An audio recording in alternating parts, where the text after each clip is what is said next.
السلام علیکم۔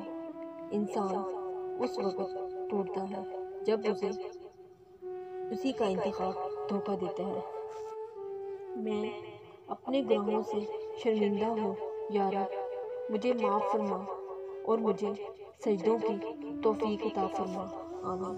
لا الہ الا انت سبحانک انی کنت من الظالمین۔ اے اللہ ہم سب کی مشکلوں کو دور کر دے، آمین۔ تعلق باقی نہ رہے مگر احترام باقی رہنا چاہیے۔ کبھی کبھی ہم کسی کے لیے اتنا ضروری نہیں ہوتے جتنا ہم سوچ لیتے ہیں۔ رسول اکرم صلی اللہ علیہ وآلہ وسلم نے فرمایا، علی مجھ سے ہے اور میں علی سے ہوں۔ اپنی تکلیف اس کو بتاؤ جو حل کر سکے، اور اسی کو بتاؤ گے تو اپنا مقام کھو بیٹھو گے۔ رزق اور عزت کسی کے ہاتھ میں نہیں، اللہ جسے چاہے بے حساب دیتا ہے۔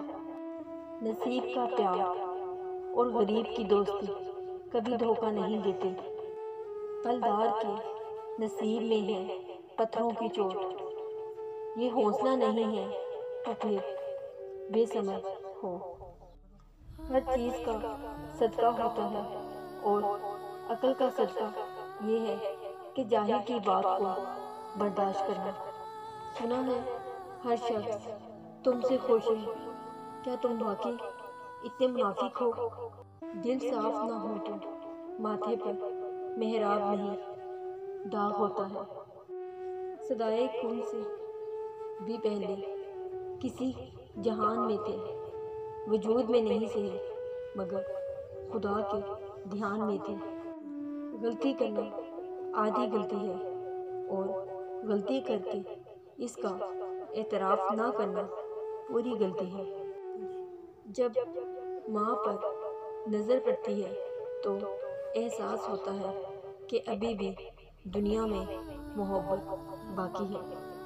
مشکلات میں گھبرانا نہیں چاہیے، ستارے ہمیشہ اندھیرے میں ہی چمکتے ہیں۔ اپنی مانگی ہوئی دعاؤں پر یقین رکھیں، وہ مہربان ہے، رد نہیں کرے گا۔ صبر کر لو یہ سوچ کے کہ جو ہو رہا ہے اسی میں اللہ کی مصلحت اور تمہاری بہتری ہے۔ اس دنیا میں ہر چیز مہنگی ہے، پانے سے پہلے اور کھونے کے بعد۔